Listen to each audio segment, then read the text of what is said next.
संसद के शीतकालीन सत्र का आज चौथा दिन। पहले 2 दिनों में भारी हंगामे के बाद बुधवार को सदन की कार्यवाही पटरी पर लौट आई। एसआईआर को लेकर विपक्ष के विरोध के बीच तीसरे दिन वंदे मातरम और चुनाव सुधारों पर अगले हफ्ते व्यापक चर्चा कराने पर सहमति बनी। चुनाव सुधार पर लोकसभा में 9 दिसंबर को चर्चा होगी, जिसमें 10 घंटे की लंबी बहस होगी। वहीं वंदे मातरम के 150 साल पूरे होने पर भी विशेष चर्चा प्रस्तावित की गई है, जिसके बाद हंगामा शांत हो गया और इसके बाद क्वेश्चन आवर बिना खलल के पूरा हुआ। तो वहीं दूसरी तरफ विपक्षी एकता में भी फूट के संकेत देखने को मिल रहे हैं। टीएमसी ने गठबंधन की बैठकों से दूरी बनाने का इशारा दिया। कांग्रेस और टीएमसी का रिश्ता एक अबूझ पहेली रही। बंगाल में लोकसभा चुनाव हो या विधानसभा चुनाव, दोनों दल कभी एक साथ चुनाव नहीं लड़ते, लेकिन कहने के लिए दोनों आईएनडीआईए गठबंधन का हिस्सा हैं। यही विरोधाभास अब संसद में भी देखने को मिलेगा। तो पिछले कई संसदीय सत्रों से ये परिपाटी चली आ रही है कि सदन की कार्यवाही शुरू होने से पहले सभी विपक्षी नेता एक बैठक करते हैं, जिसमें संसद में रणनीति पर विचार किया जाता है। ज्यादातर कांग्रेस अध्यक्ष को अगर आप देखेंगे, मल्लिकार्जुन खड़गे की बात करें तो वो संसद भवन इमारत में मौजूद कमरे में होने वाली इस बैठक में सभी विपक्षी दलों, खासकर इंडिया गठबंधन में शामिल दलों के साथ शामिल होते हैं। और इसमें कांग्रेस के अलावा टीएमसी, समाजवादी पार्टी और डीएमके जैसी तमाम विपक्षी पार्टियां शामिल हैं। लेकिन अब इसमें दरार पड़ती दिख रही है। बंगाल चुनाव की रणनीति के तहत टीएमसी कांग्रेस से दूरी बना रही है, तो वहीं दूसरी तरफ बीजेपी ने बंगाल फतह करने की रणनीति पर काम भी शुरू कर दिया है। आप देखिए किस तरीके से संसद के शीतकालीन सत्र के तीसरे दिन प्रधानमंत्री नरेंद्र मोदी ने कल सुबह 11 बजे दोनों सदनों की कार्यवाही से पहले संसद परिसर में पश्चिम बंगाल के बीजेपी सांसदों से मुलाकात की। इस बैठक में मुख्य रूप से 2026 यानी कि अगले साल में होने वाले विधानसभा चुनाव की रणनीति और तैयारियों पर विस्तार से चर्चा की गई।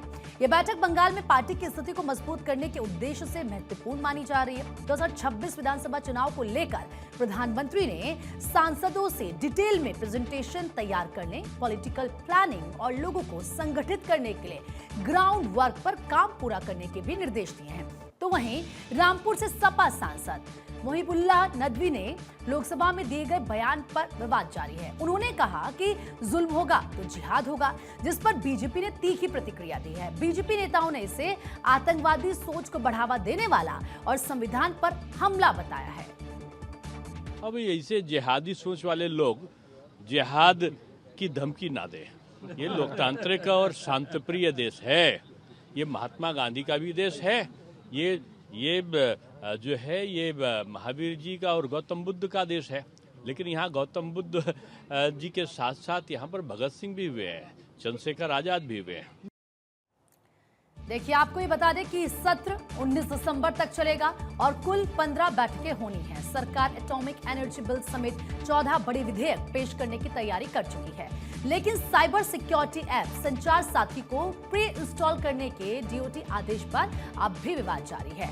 लोकसभा में संचार मंत्री ज्योतिरादित्य सिंधिया ने स्पष्ट किया है कि संचार साथी ऐप के जरिए जासूसी संभव नहीं है।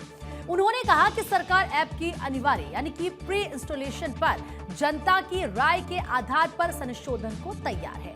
सिंधिया ने यह बताया कि इस ऐप ने अब तक 26 लाख चोरी हुए फोन ट्रेस किए और कई धोखाधड़ी मामलों को भी उन्होंने रोका है। सुनिए। संचार साथी एक ऐसा ऐप है जिसके आधार पर जन भागीदारी के आधार पर आज देश की एक एक जनता और नागरिक अपने आप को सुरक्षित रख सकता है फ्रॉड से, स्टोलन मोबाइल से, अपने स्टोलन मोबाइल को रिकॉर्ड कर सकता है, रिपोर्ट कर सकता है। और 20 करोड़ हिट सर हमारे पोर्टल पे हुए हैं, करीब 1.5 करोड़ ऐप डाउनलोड हुए। और इसी के आधार पर जन भागीदारी, इसकी सफलता, सॉफ्टवेयर तो हमने बनाई है सरकार ने, पर इसकी सफलता का श्रेय अगर किसी को जाता है तो जनता को जाता है सर, क्योंकि उनके उपयोग के आधार पर ही हम लोग सफल हो पाए। और आज मैं रिकॉर्ड पे रखना चाहता हूं कि इस ऐप और पोर्टल के आधार पर 1.5 करोड़ मोबाइल कनेक्शन देश के अंदर डिस्कनेक्ट हुए हैं जो फ्रॉडुलेंट हैं, क्योंकि जनता ने रिपोर्ट किया है।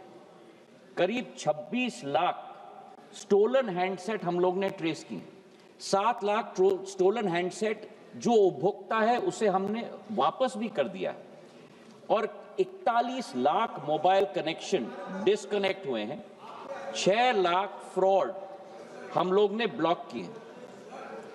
इसी के आधार पर हम लोग ने ये कोशिश की कि हम लोग हर एक नागरिक को वो चॉइस दें, क्योंकि ऐप फोन पे है इसका मतलब नहीं है कि वो ऑटोमेटिकली ऑपरेट हो जाएगा। जब तक मैं उपभोक्ता के रूप में उसमें रजिस्टर ना करूं तब तक वो ऑपरेट नहीं होगा। और मैं उपभोक्ता के आधार पर, जैसे मेरे फोन पर सर ढेर सारे ऐप्स होते हैं, मैं उस ऐप को भी दबा के मैं डिलीट कर सकता हूं। तो वहीं केंद्रीय सूचना और प्रसारण मंत्री अश्विनी वैष्णव ने फेक न्यूज को लोकतंत्र के लिए गंभीर खतरा बताया। उन्होंने लोकसभा में कहा कि AI generated deep fake video बनाने और झूठी जानकारी फैलाने वालों के खिलाफ सख्त कार्रवाई की जरूरत है। अश्विनी वैष्णव ने सदन को यह सूचित किया कि सरकार फेक न्यूज और डीप फेक वीडियो पर नियंत्रण लगाने के लिए नए नियम बनाने और इंस्टीट्यूशनल सिस्टम को मजबूत करने पर काम कर रही है। उन्होंने इस पर तत्काल कार्रवाई की आवश्यकता पर भी जोर दिया। माननीय अध्यक्ष जी, सोशल मीडिया और फेक न्यूज़ के बारे में जो विषय माननीय सांसद जी ने उठाया है वो वाकई एक बहुत ही चिंताजनक विषय है। I sincerely want to say that fake news is a threat to our democracy today, और हमें सोशल मीडिया पर फेक न्यूज़ पर, एआई जनरेटेड डीप फेक पर स्ट्रिक्ट एक्शन लेने की ज़रूरत है। जिस तरह से सोशल मीडिया प्लेटफॉर्म्स का उपयोग करके एक तरीके से कई ऐसे इकोसिस्टम बन गए जो कि भारत के संविधान को फॉलो नहीं करना चाहते, बहुत तरह से इस पार्लियामेंट द्वारा बनाए हुए कानून को भी पालन नहीं करना चाहते। उसमें स्ट्रिक्ट एक्शन लेने की और कड़े नियम बनाने की वाकई बहुत सख्त ज़रूरत है। हाल ही में कुछ नए रूल्स भी बनाए गए हैं। विदिन 36 आवर्स टेक डाउन करने की एक नए रूल अभी हाल ही में बनाया गया है। एआई जनरेटेड डीप फेक्स को आइडेंटिफाई करके उसके ऊपर एक्शन लेने का भी नया रूल ड्राफ्ट पब्लिश किया गया है। Consultation is currently going on. तो वहीं आपको बता दें कि आज संसद के शीतकालीन सत्र में वित्त मंत्री निर्मला सीतारमण हेल्थ सिक्योरिटी से नेशनल सिक्योरिटी बिल 2025 भी पेश करेंगी और इसका उद्देश्य स्वास्थ्य और राष्ट्रीय सुरक्षा पर होने वाले खर्च के लिए अतिरिक्त संसाधन जुटाना है।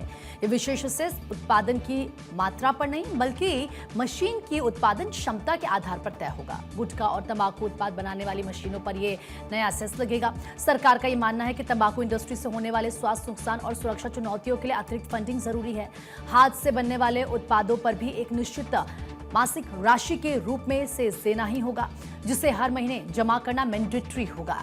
आज संसद में और कौन कौन से बिल हो सकते हैं पेश और विपक्ष की सरकार को घेरने को लेकर क्या है तैयारी, इसके लिए बात करते हैं हमारे संवाददाता अक्षय राय से। अक्षय हमारे साथ इस वक्त जुड़ चुके हैं।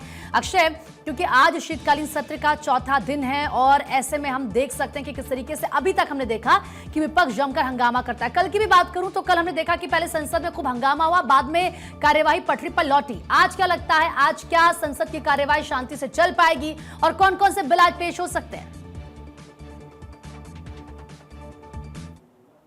है और 2 दिन पहले निष्पक्ष से हंगामा हुआ था, लेकिन बुधवार को सदन की कार्रवाई पटरी पर लौटी है और जिस तरह से एफआईआर को लेकर विपक्ष विरोध कर रहा था, तीसरे दिन वंदे मातरम और चुनाव सुधारों पर जो प्रक्रिया होनी है उसको सहमति बन चुकी है। तो प्रश्नकाल के कल जिस तरह से कार्य हुआ था, आज भी माना जा रहा है कि प्रश्नकाल बहुत बेहतर तरीके से चलेगा।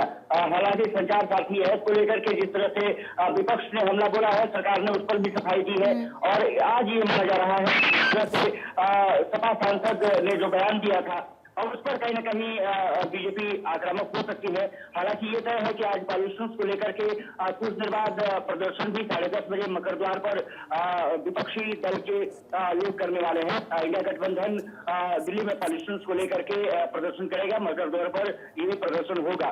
लेकिन और अगर देखा जाए तो निश्चित रूप से कहा जा सकता है कि बेहतर तरीके से सदन चलने की पूरी संभावना जताई जा रही है और जिस तरह से सरकार ने तैयारियां की हैं वो कहीं न कहीं इंगित करता है कि अब सब कुछ पटरी पर लौट रहा है। हालांकि विपक्ष के अपने एजेंडे हैं, देखना दिलचस्प होगा कि क्या कुछ कार्रवाई बेहतर तरीके से आगे बढ़ती है। लेकिन आज माना जा रहा है कि वित्त मंत्री निर्मला सीतारमण खासकर के हेल्थ इंश्योरेंस को लेकर के अपना बिल रखेंगी और इसके अलावा हेल्थ सिक्योरिटी जो एसी नेशनल सिक्योरिटी बिल है उसको रखा जाएगा और जो मैटर अंडर 327 है उसको भी लोकसभा में आज रखा जाएगा।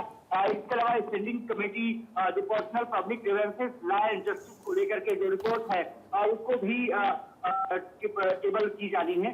इसके अलावा जो ऑब्जर्वेशन रखे गए हैं तमाम कमेटियों के, खास करके सेंट्रल सिल्क बोर्ड और प्रमोशन को लेकर के स्टील इंडस्ट्रीज को किस तरह से बेहतर किया जा सकता है, टेक्सटाइल्स को किस तरह से बेहतर किया जा सकता है, उस पर भी चर्चा मानी जा रही है कि हो सकती है, उसका रिपोर्ट टेबल किया जाएगा।